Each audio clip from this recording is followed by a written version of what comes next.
창세기 21장 8절에서 13절 말씀 우리 한 목소리로 읽겠습니다. 아이가 자라매 젖을 떼고 이삭이 젖을 떼는 날에 아브라함이 큰 잔치를 베풀었더라. 사라가 본즉 아브라함의 아들 애굽 여인 하갈의 아들이 이삭을 놀리는지라. 그가 아브라함에게 이르되 이 여종과 그 아들을 내쫓으라. 이 종의 아들은 내 아들 이삭과 함께 기업을 얻지 못하리라 하므로 아브라함이 그의 아들로 말미암아 그 일이 매우 근심이 되었더니 하나님이 아브라함에게 이르시되 내 아이나 내 여종으로 말미암아 근심하지 말고 사라가 내게 이른 말을 다 들으라. 이삭에게서 나는 자라여 내 씨라 부를 것임이니라. 그러나 여종의 아들도 내 씨니 내가 그로 한 민족을 이루게 하리라 하신지라. 아멘. 하나님께서 말씀하셨던 대로 사라가 아들을 낳았습니다. 그렇게 태어난 아들은 아브라함과 사라에게 이삭, 기쁨이 되었습니다. 그렇게 이삭은 무럭무럭 자랐고 이삭이 젖되는 날이 되었을 때 아브라함은 큰 잔치를 벌여 축하합니다. 창세기 21장 8절입니다. 아이가 자라매 젖을 떼고 이삭이 젖을 떼는 날에 아브라함이 큰 잔치를 베풀었더라. 우리로 말하면 돌잔치 같은 게 아닐까 싶습니다. 그런데 그 잔치에서 사라가 하갈의 아들 이스마엘이 이삭을 놀리는 걸 보게 되죠. 창세기 21장 9절입니다. 사라가 본즉 아브라함의 아들 애굽 여인 하갈의 아들이 이삭을 놀리는지라. 이스마엘이 아브라함 86세 때 태어났으니까 이삭이 태어날 때에 이스마엘은 14살이었습니다. 이삭이 젖을 뗐다라고 하니까 몇 살에 젖을 뗐는지는 정확히 알 수 없지만 보통 3살, 4살 그쯤이 아니었겠습니까? 그러면 이때 이스마엘의 나이는 17살이나 18살 정도, 그러니까 20살이 가까운 그런 나이입니다. 이삭이 젖을 늦게 뗐으면 20살일 수도 있는 겁니다. 아무튼 다 큰 이스마엘이 아직 어린아이인 이삭을 어떻게 놀렸을까? 뭘 했을까? 정확하게 알 수 없습니다. 갈라디아서 4장을 보면 이 말씀을 근거로 해서 핍박을 했다라고, 괴롭혔다라고, 그러니까 이삭을 위해 잔치를 열린 것이 질투가 나서 이삭을 괴롭혔다, 그런 식으로 표현하기도 합니다. 그런데 바울이 갈라디아에서 이스마엘과 이삭을 육체를 따라 난 자와 성령을 따라 난 자로 비유해서 율법과 약속의 관계를 설명하고 있는 것은 사실이지만 당시의 유대인들은 율법을 근거로 해 은혜의 언약 안에 있는 교회를 핍박하고 흔들어대고 있었고, 그런데 이런 바울의 비유를 보면 이스마엘과 이삭이 가지는 상징성 때문이지 어떤 이스마엘의 행위 그 자체 때문은 아닐 수 있습니다. 이스마엘이 율법을 상징하는 건 그가 사람의 계획과 생각으로 태어난 사람이기 때문에 그렇습니다. 하나님의 약속을 신뢰하지 않고 아브라함과 사라가 자기 나름의 방법대로 하나님의 약속을 이뤄보겠다고 벌인 일이 하갈과 동침하는 일이었고, 그렇게 태어난 아들이 이스마엘이잖아요. 그래서 이스마엘은 사람의 최선, 사람의 행동으로 구원에 이르겠다는 율법주의를 상징하는 존재가 되는 겁니다. 반면 이삭은 은혜와 언약의 자손이죠. 사람으로서는 아무것도 할 수 없게 되었을 때에 하나님의 은혜로 아브라함의 조건이나 또 사라의 자격이나 이런 것과는 상황이라는 것들과는 상관없이 은혜로 태어난 자손이 이삭입니다. 그래서 바울이 이삭을 은혜와 언약을 상징하는 사람으로 언급하는 겁니다.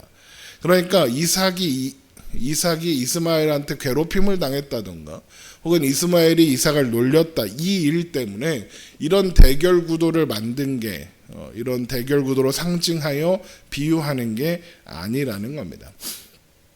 게다가 놀리다라고 번역된 이 히브리어 단어는 차하크라는 단어인데 놀리다, 조롱하다라는 뜻도 있지만 놀다, 즐겁게 해주다 이런 뜻도 있습니다. 그러니까 그냥 이스마엘이 이삭과 놀아주고 있었을 수도 있는 겁니다. 그리고 저는 아마도 이쪽이 더 가능성이 높았지 않았을까 생각됩니다. 왜냐하면 이스라엘의 혐의는 사라가 본즉으로부터 시작되기 때문에 그렇습니다. 창세기 21장 9절을 한번 봅니다. 사라가 본즉 아브라함의 아들 애굽 여인 하갈의 아들이 이삭을 놀리는지라, 이렇게 되어 있습니다. 사라가 그렇게 봤다는 겁니다. 앞서 하갈이 임신했을 때에도 사라는 하갈이 자신을 멸시한다고 느꼈습니다. 그래서 아브라함을 원망하며 탓했죠. 그러자 아브라함이 사라에게 알아서 하라고 했고 사라가 하갈을 학대했습니다. 그런데 사라가 하갈이 자신을 멸시한다고 느낀 이유는 하갈이 진짜로 깔보고 무시했기 때문이라기보다는 하갈이 아브라함의 공식적인 아내의 자격, 그러니까 첩으로서의 자격을 요구했기 때문일 가능성이 높습니다. 그러니까 사라는 아브라함의 본처라는 주의가 위협받을 수도 있다라고 생각한 겁니다.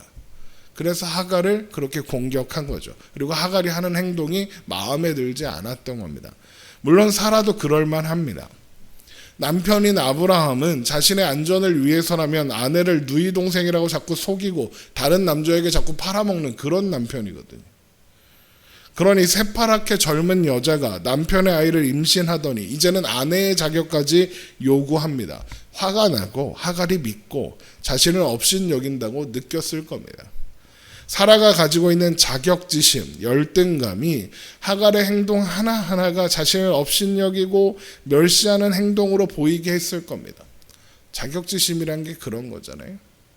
그래서 저는 이번 사건, 이스마엘이 이삭을 놀렸다는 이 사건도 같은 맥락 속에 있지 않았을까 추측하는 겁니다.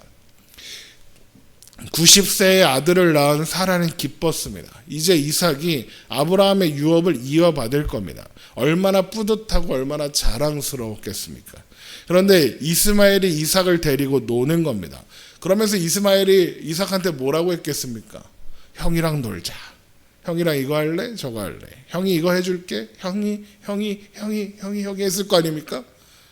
모르긴 몰라도 이삭도 이스마엘을 형이라고 부르면서 쫓아다녔을 겁니다. 배달은 형제지만 형제는 형제니까요.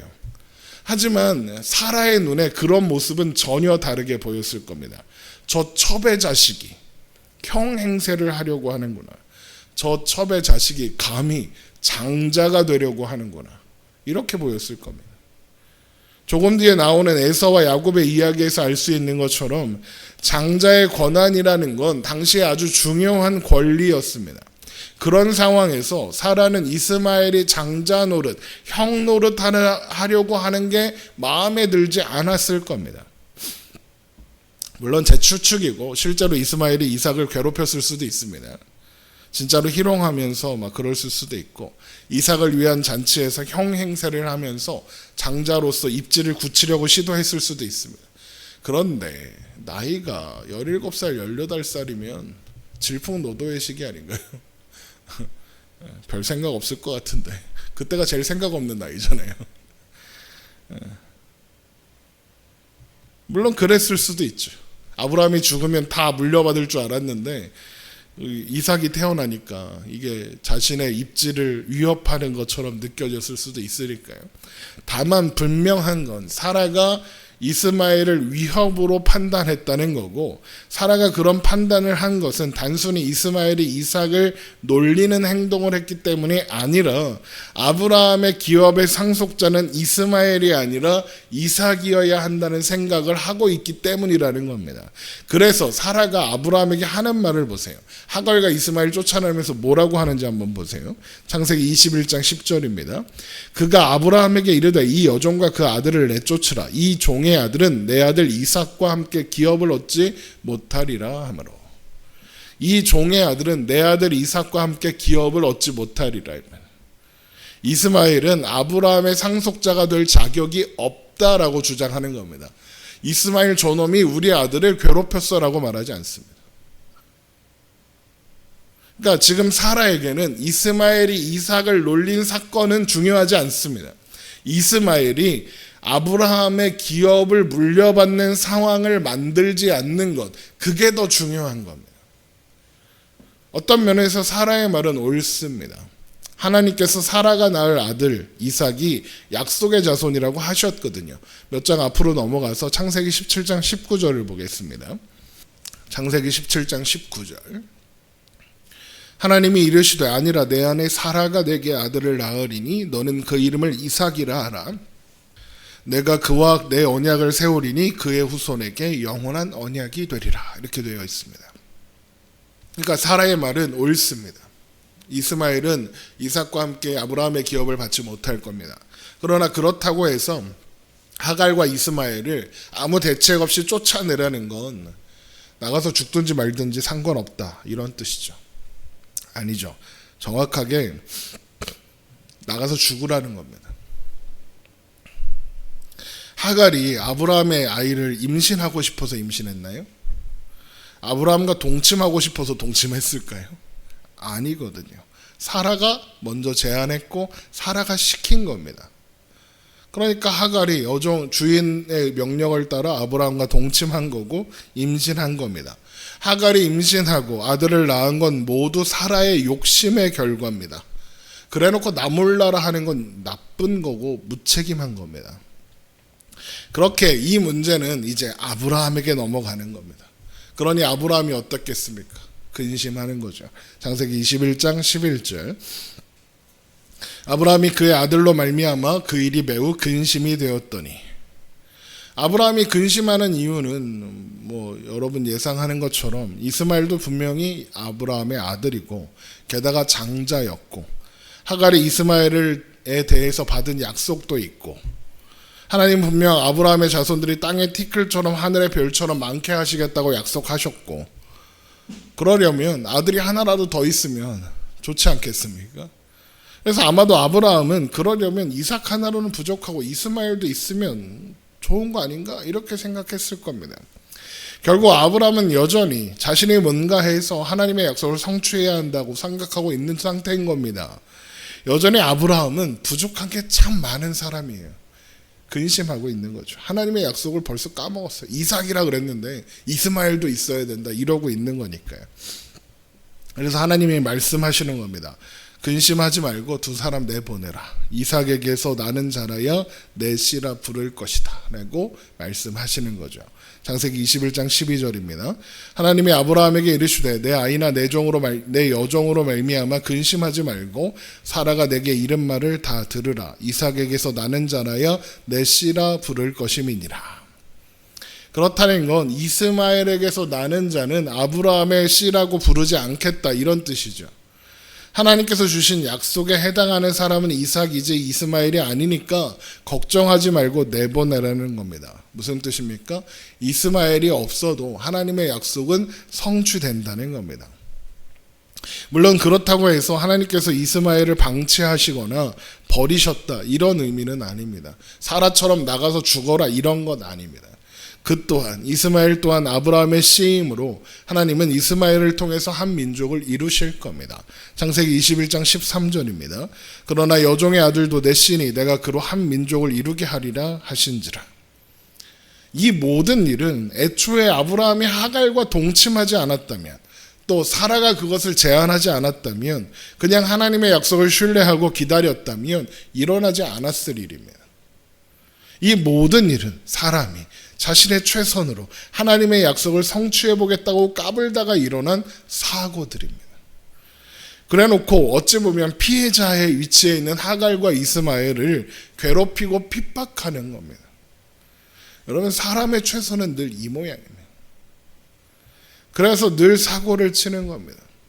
그러나 하나님은 그런 아브라함이 친 사고를 수습해 가십니다.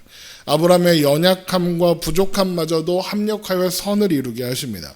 자격 없는 이스마엘에게도 은혜를 베푸사 한 민족을 이루게 하십니다. 그를 돌보십니다.